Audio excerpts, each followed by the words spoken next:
Don't beg for love. Know your worth. You don't deserve to push yourself into someone who doesn't want you anymore. Hindi ka aso para habulin ng taong ayaw na sa'yo. Kung ayaw niya na sa'yo, that's fine. Hindi ka naman mamamatay kapag nawala siya. Gising, besh!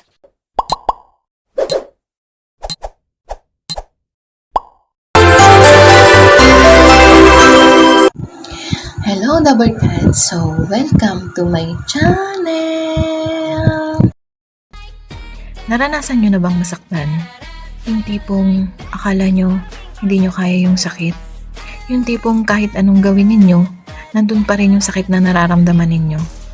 Yung feeling na pinag-iwanan kayo, pinagkaitan kayo ng tadhana, yung sobrang mahal na mahal mo, pero lolokohin ka lang pala. Yung sobrang binigay mo ang lahat, at the end, iiwanan ka pala at ipagpapalit sa iba. So, for today's video, pag-uusapan natin kung paano nga ba makamove on. Ang unang tips para makamove on ay huwag kang makikinig ng malulungkot na kanta. Kalimutan mo na ang lahat ng bagay na nakakapagpaalala sa kanya. Don't be stupid and don't be too much martyr. Everything that happens to you has a reason, and that reason is for your good. Minsan, inaalis ni God ang taong hindi karapat-dapat sa atin. Baka may mas better na taong darating sa buhay natin. Learn to accept that everything is over. Pangalawa naman, don't beg for love. Know your worth. You don't deserve to push yourself into someone who doesn't want you anymore. Hindi ka aso para habulin ng taong ayaw na sa'yo. Kung ayaw niya na sa'yo, that's fine. Hindi ka naman mamamatay kapag nawala siya. Gising, besh! Pangatlo, talk to God and pray. Makakagaan sa kalooban ang pagdarasal. Siya lang ang taong makakaintindi sa iyo. Sa kanya mo lahat sabihin lahat ng masasakit na nararamdaman mo. Prayer changes everything, and time will come, makakalimutan mo rin ang lahat ng sakit na nararamdaman. Pang-apat, learn to let go.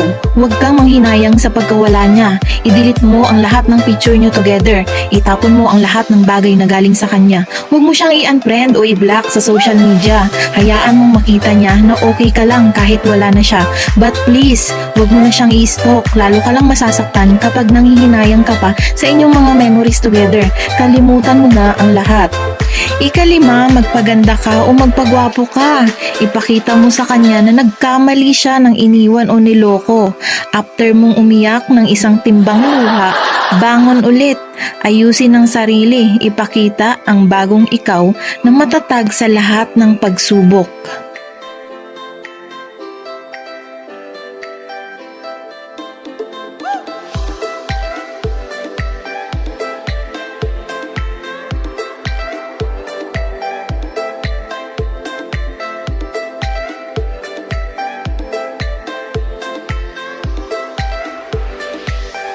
Nawa po ay may natutunan kayo sa ilang paraan na binanggit ko kung paano nga ba makamove on.